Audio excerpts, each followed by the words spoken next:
প্রথম চার্জশিটও তাই লিখে দিয়েছিল যে আমরা এই দেখব সেই দেখব, কিছুই দেখেনি। আজকে 4 মাস হয়ে গেছে চার্জশিট দিয়েছিল, তারপরেও কিছু করেনি। 9 আগস্ট থেকে 24 ফেব্রুয়ারি পেরিয়ে গেছে প্রায় 7 মাস। দোষী সাব্যস্ত সঞ্জয় রায়ের আমৃত্যু কারাদণ্ড হলেও নিহত চিকিৎসকের মা বাবার দাবি তারা এখনো বিচার পাননি। সোমবার সিবিআই তদন্তের গতি প্রকৃতি নিয়েও চূড়ান্ত ক্ষোভ প্রকাশ করলেন তারা। প্রধান তদন্তকারী অফিসার সীমা পহুজা, হ্যাঁ, তার সঙ্গে শেষ আউট অফ নভেম্বর 10 তারিখে আজ পর্যন্ত তার সঙ্গে আর কোনো রকম কথা হয়নি বা যোগাযোগও হয়নি। ডিএসপিকে একদিন ফোন করেছিলাম, ডিএসপি বলছেন আমি ইম্ফলে আছি, আমি অন্য কেসে আছি একটা, এবং তার নিচে একজন ছিল প্রভুজিৎ সিং বলে, তাকে ফোন করেছিলাম, সে বলছে আমি দিল্লিতে আছি। এই অবস্থা হচ্ছে সিবিআই। শিয়ালদা আদালতে আরজিকর মামলার শুনানি চলাকালীন নিহত চিকিৎসকের বাবা বিচারককে বলেন 7 মাস তদন্ত চলছে। কলকাতা পুলিশ 5 দিন তদন্ত করে একদিন যোগাযোগ করে কি করছিল সব জানিয়েছিল। সিবিআই 7 মাসে কিচ্ছু জানায়নি, আজ পর্যন্ত কোনো অগ্রগতি জানতে পারিনি। সিবিআই এর লোকজন কোথায় আছে জানি না। নভেম্বরের 10 তারিখ তদন্তকারী অফিসারের সঙ্গে বাড়িতে কথা হয়েছিল, উনি সমন দিতে এসেছিলেন।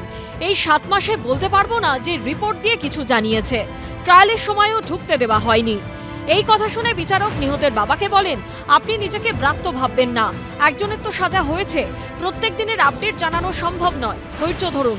তখন নিহতের বাবা বলেন, প্রতিদিনের আপডেট চাইনি, আমার মেয়ে খুন হয়েছে, ধৈর্য ধরেই আছি, 7 মাস হয়ে গেল। শুনানি চলাকালীন কান্নায় ভেঙে পড়েন নিহত চিকিৎসকের মা বাবা।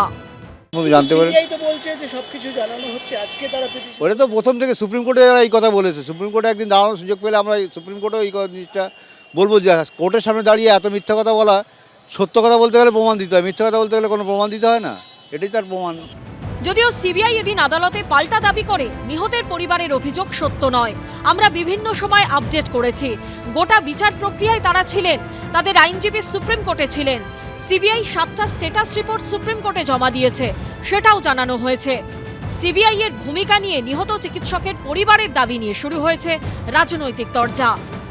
যদি পরিবারের কারো রীতি বা স্থিতি জানার বিষয় থাকে তবে অবশ্যই আদালতের দ্বারস্থ ওনারা হয়েছেন, আদালত মারফতই জানতে পারবেন।